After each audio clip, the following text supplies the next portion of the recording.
Varicelle, bilan, conseil de classe, accident de voiture, réunion des parents. On aurait pu sauver tout ça avec des bonnes lectures, mais même pas. Je vous explique pourquoi j'ai fait plus de 2 semaines et demie sans vidéo.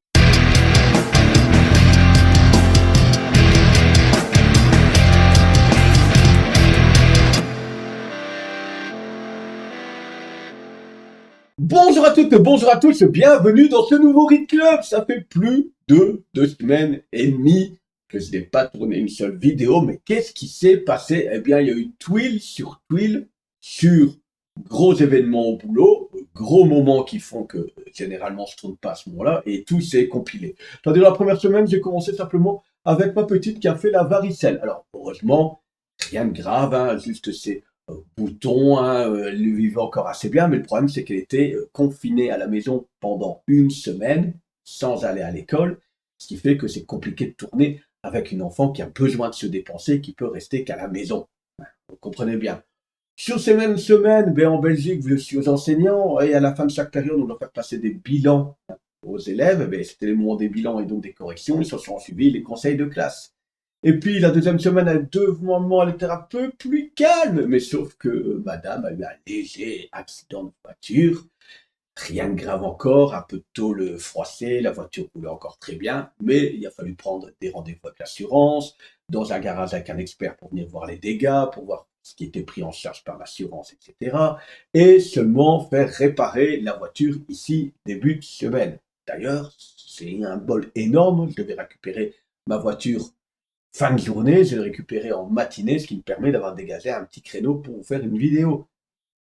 En plus de ça, cette semaine, qui dit conseil de classe, bilan, etc., dit réunion des parents la semaine d'après. Et donc, mardi, vous savez que je tourne le mardi et le jeudi, c'est une réunion des parents jusqu'à passer 18 heures. Donc, c'était mort.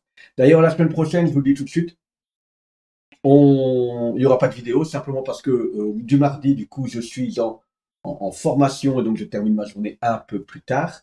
Et jeudi, hein, vous voyez, je suis fan du LOSC et j'ai la chance de pouvoir aller voir le quart de finale, pour ceux qui s'y connaissent en foot, de Conference League à Aston Villa, entre donc Aston Villa et Lille. Donc je pars très tôt jeudi matin, je reviens seulement vendredi en début de matinée et donc forcément, je n'aurai pas le temps de faire ma petite vidéo du jeudi.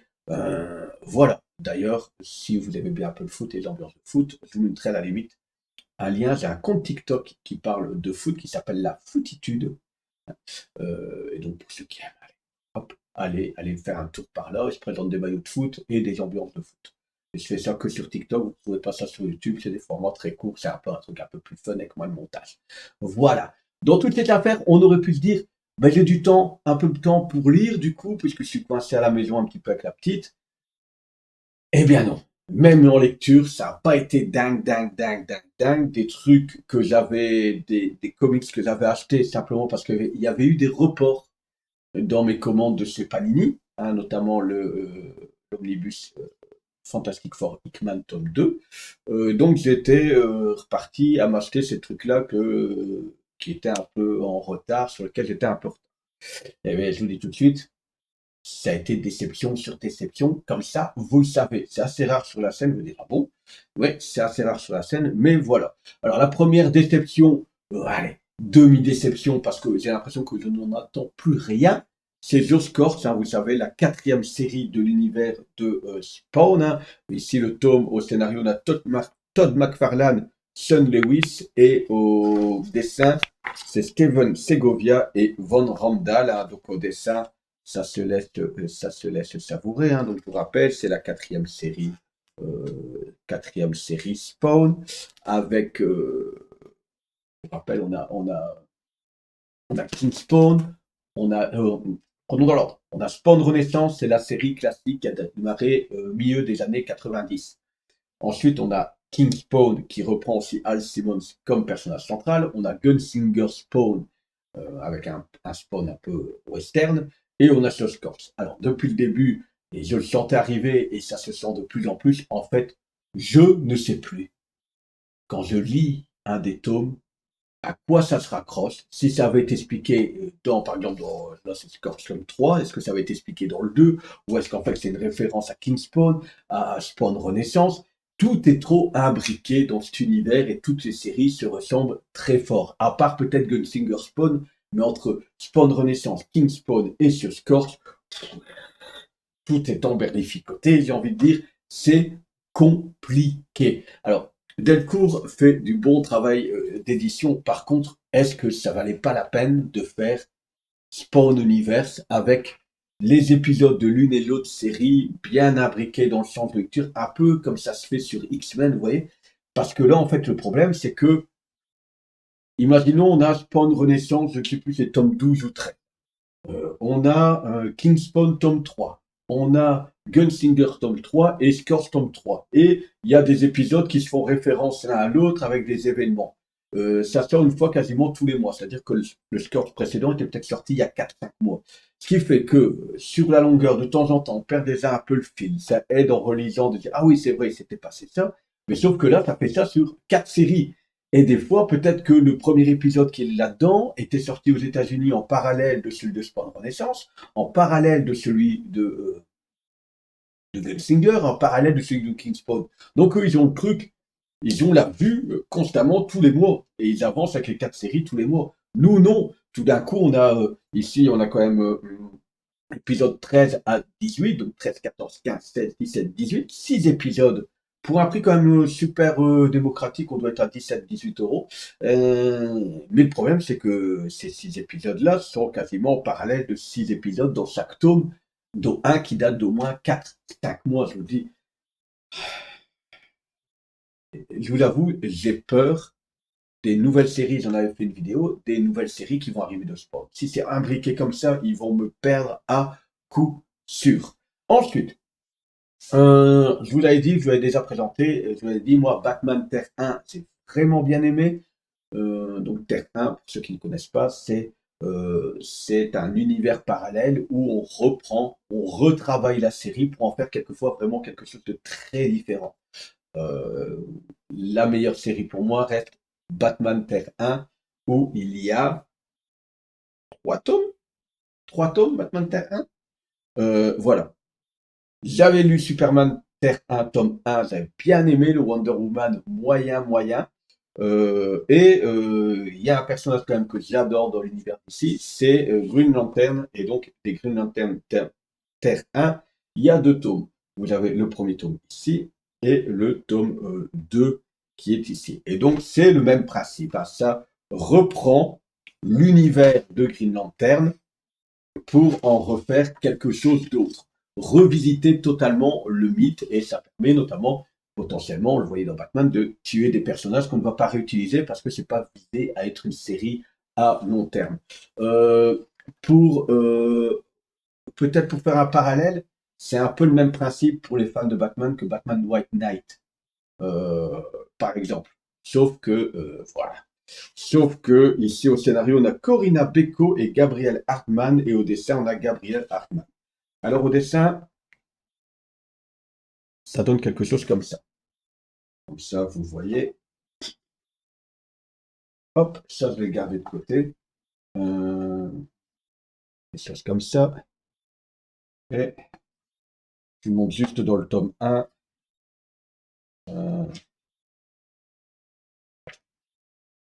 Voilà, voilà.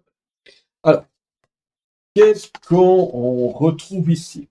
En gros, on a toujours Hal Jordan, mais il n'est pas pilote d'avion. Là, il travaille dans une compagnie spatiale, hein. C'est quand même Ferris, hein, mais c'est spatial, parce qu'on est un peu dans la conquête et surtout l'exploitation des planètes. Vous voyez, on est déjà technologiquement déjà un peu plus loin. Et lors de cette exploration, ben, il va tomber sur Abin Sur et devenir le Green Lantern. Vous voyez déjà la représentation d'Abin Sur et le truc qui arrive. Là, c'est un peu particulier. Vous voyez au côté le scaphandre délabré. Pour ceux qui connaissent un peu les jeux vidéo, il y a un petit relent de trucs angoisse spatiale à la Alien, et ceux qui connaissent les jeux vidéo un peu à la Dead Space. On n'a pas des monstres, on n'a pas des trucs, mais au début, toute cette découverte du vaisseau d'Abin Sur dans l'espace et pas sur Terre est un peu dans cette ambiance-là. Et puis, on arrive sur sur Hal Jordan, qui va récupérer l'anneau, etc. Sauf que le corps des Green Lantern, là, lui, est déjà, c'est un peu comme ça, le corps des Green Lantern est déjà, n'existe plus, quasiment plus. Il y a des Green Lantern qui sont éparpillés un peu partout, et donc en effet, il va retrouver ici, on le voit, Kilowog, qui va un peu lui expliquer ses pouvoirs, mais voilà. Et l'enjeu un petit peu, c'est qu'est-ce qui s'est passé avec le corps des Green Lantern, comment ça se fait qu'ils ne sont plus là, etc. Donc on est déjà dans un truc un peu euh, passéiste. Quand on arrive dans le deuxième tome, ben, ça a évolué. C'est la rencontre entre les terriens et les premiers extraterrestres, et puis ça continue sur ce rythme-là. On retrouve des personnages phares, on retrouve notamment un des gardiens, euh, voilà, qui a vraiment un look un peu différent. Euh, donc voilà,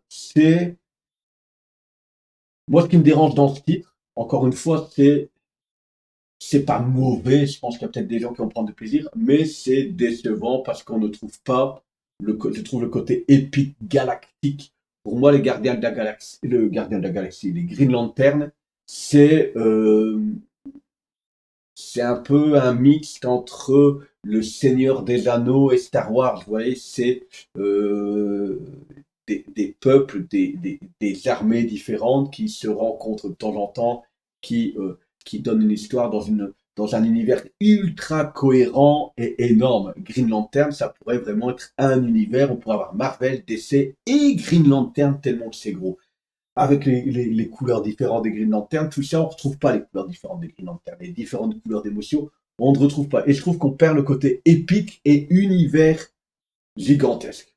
Je trouve que ça rend le truc un peu plus fade. Voilà, je devais dire ça comme ça. Et puis, j'ai lu Shadow War alors c'est Brandy avec Joshua Williamson au scénario, mais il n'y a pas que lui. Il y a Nadia Samas, il y a Ed Bryson, il y a Stephanie Phillips et au dessin, il y a une paire. Ils mettent Howard Porter en évidence. Mais pourquoi? C'est un event à la base qui vient s'imbriquer avec Robin Infinite, après Robin Infinite tome 2, entre le tome 2 et le 33. Je vous avais présenté ça. Il y a du Batman dedans et il y a du Deathstroke. C'est-à-dire que là-dedans, on a Shadow War Alpha 1, Batman 122 à 123, Deathstroke 8 et 9, Robin 13-14, Shadow War Zone 1, Shadow War Omega 1. Et donc, c'est un gros crossover. Ça c'est compliqué parce qu'il y a des auteurs différents. On a tout le temps le petit truc qui essaie de vous remettre l'église au milieu du village avant que vous ne commenciez si vous avez raté une série. Et donc, en dessin, c'est super varié. Euh, c'est un event et on a l'impression que c'est un event qui est le problème des events actuellement. C'est que, vous voyez, quand on dessin, on passe vraiment d'un truc à l'autre. Donc, il faut encore tourner les pages continuellement. Vous voyez que c'est des choses très différentes. Alors, le pitch de Steven, c'est quoi?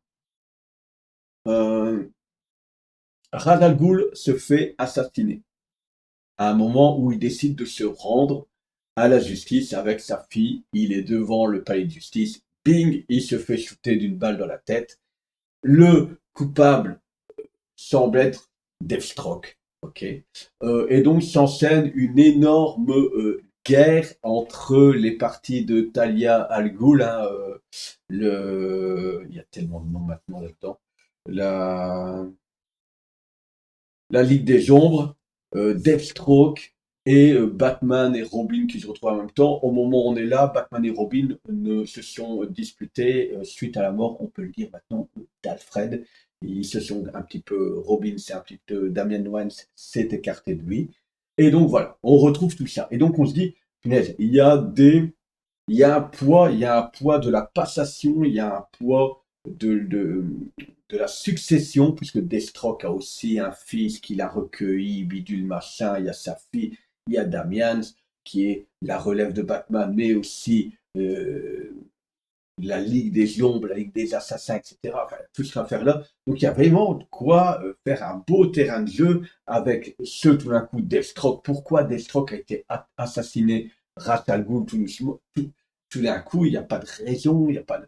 Enfin, il y a tout ça qui se met en place et en fait, ça piétine, ça se laisse lire, mais il faut pas en entendre grand chose, quoi.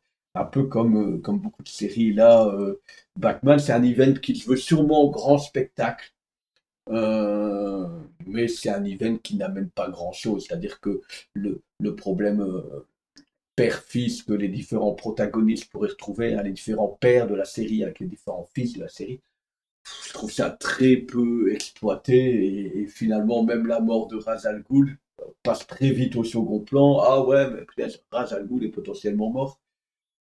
Donc voilà, j'avais bien aimé Robin Infinite. J'ai lu les deux premiers tomes, j'ai pas encore lu le troisième. Pour sa légèreté, ce côté teenager, hein. Comme il y a des références à pas mal de choses à cet event dans les autres tomes qui ont suivi, notamment dans Batman, je dis, ouais, ça doit amener quelque chose, quoi. Même allez, la couverture laisse. Mais non. Mais non, vraiment pas. Donc, déception, déception, déception. C'est pas des titres catastrophiques, c'est des titres moyens, moyens bons, mais très décevants. Alors, je vous disais, il y a des choses qui ont changé aussi ces 2 semaines et demie parce que j'ai eu continuellement des annonces de titres qui sont repoussés. Vous savez que moi, généralement, je prévois un budget par mois et déjà ça, le budget, j'ai dû le faire sauter. Et puis quand les nouvelles dates sont arrivées, en fait, tout d'un coup, j'avais des commandes pour l'équivalent de 100, 150 euros, je dis, qui tombaient avec les commandes suivantes qui n'ont pas été repoussées à 100, 150 euros. Ça m'a gavé. Alors c'est peut-être mes 2 semaines là qui m'ont fait plus ça que moi. Zut quoi. Au bout d'un moment, zut pour être poli, hein. Mais j'ai dit non. C'est-à-dire que j'ai décommandé pas mal de mes précommandes. J'ai dit tant pis.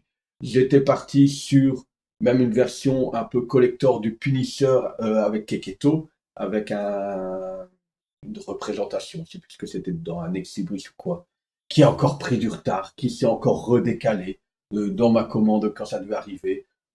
J'ai dit stop. J'ai décommandé l'omnibus Hickman tome 2. Ça ne veut pas dire que je ne le prendrai pas, mais je le prendrai quand j'aurai terminé de lire ce que j'ai lu et ce qui est disponible facilement. J'ai décommandé pas mal de mes omnibus. Je pense que j'ai décommandé aussi, j'avais déjà précommandé l'Iron Fist. Je ne sais plus s'ils avaient fait le Spider-Man là de la suite de celui de Todd McFarlane de Larson, Eric Larson. Est-ce que j'avais déjà précommandé le New Avenger tome 2? Enfin, toutes ces choses-là, en tout cas, je les ai décommandées parce que je me suis dit, j'en ai marre des gens. Alors on me dit, oui, mais l'argent que tu as mis, tu le mets d'à côté. Oui, mais non, moi, j'ai un système économique sur mes comptes qui fait que quand il me reste de l'argent en fin de mois, je le mets de côté pour vraiment des gros projets, genre travaux de maison, etc. Et j'en ai marre de devoir jouer à ça, parce que les gens sont incapables d'assurer leur sortie et au prix. Derrière ça, je me suis dit, bah, j'ai pas acheté de comics encore ce mois-ci, hein, au mois d'avril, je vais aller voir. Je tombe bêtement par hasard en faisant un tour, sur un Furet du Nord. Je vois l'event Ultimate qui va lui relancer l'univers Ultimate chez Marvel.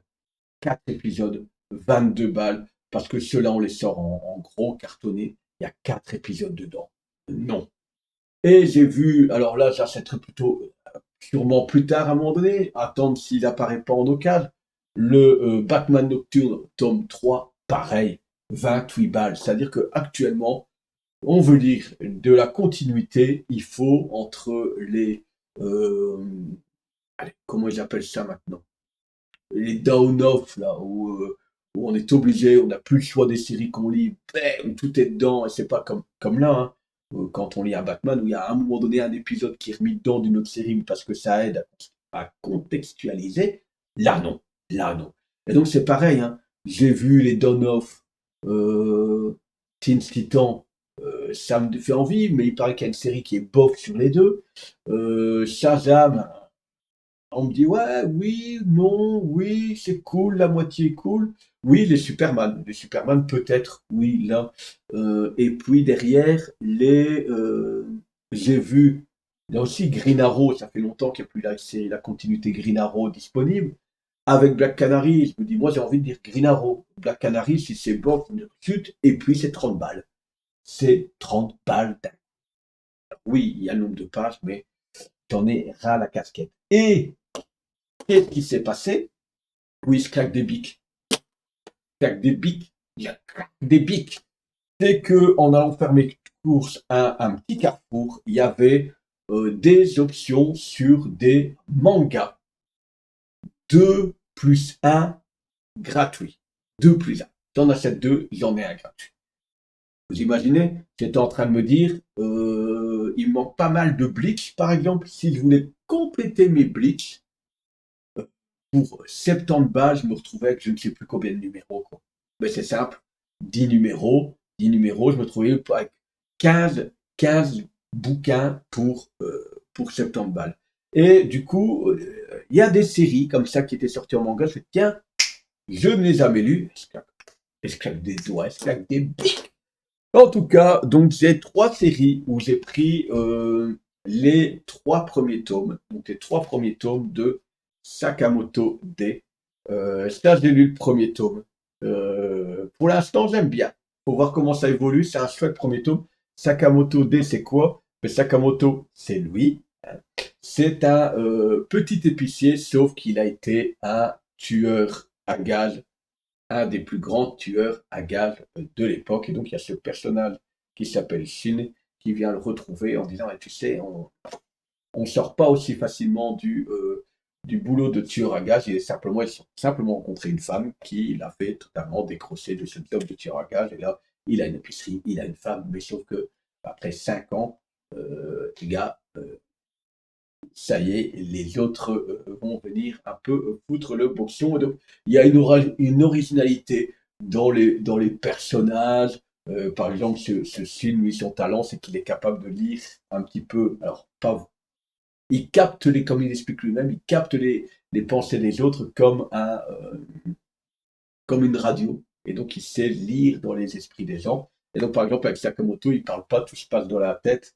Il y a des choses très drôles hein, où, du coup, on a l'impression qu'il est en train de tuer Shin. Sakamoto est en train de tuer Shin, mais non, il est en train de penser à ça et Shin le voit. Donc voilà, c'est c'est vraiment assez cool, je trouve. C'est original. Il y a un petit côté, bon, je reste dire un petit côté Léon de film un peu plus humoristique. Voilà. J'avais très envie. Du coup, j'ai acheté les 2 premiers tomes. J'en ai eu un gratuit. Pareil, ça, j'ai pas commencé. Un Kaiju 8. Donc, les 2 premiers tomes achetés. J'ai eu le troisième gratuit. Je me dis en 3 tomes, ça me permettra de me faire une idée de ce que c'est. J'en entendais beaucoup parler, notamment de cette fresque gigantesque sur Paris, là, que j'avais vu passer. Donc voilà. Et puis, ben là, c'est même emballé. Dan Dadan. Ok. Là, c'est un pack, vous voyez, tome 1 égale tome 2. Ok. Et ça veut dire que là, donc, 6 tomes, j'en ai eu pour 35 balles. 6 bouquins, 6 tomes, à chaque fois de plus d'une centaine de pages largement. Hein,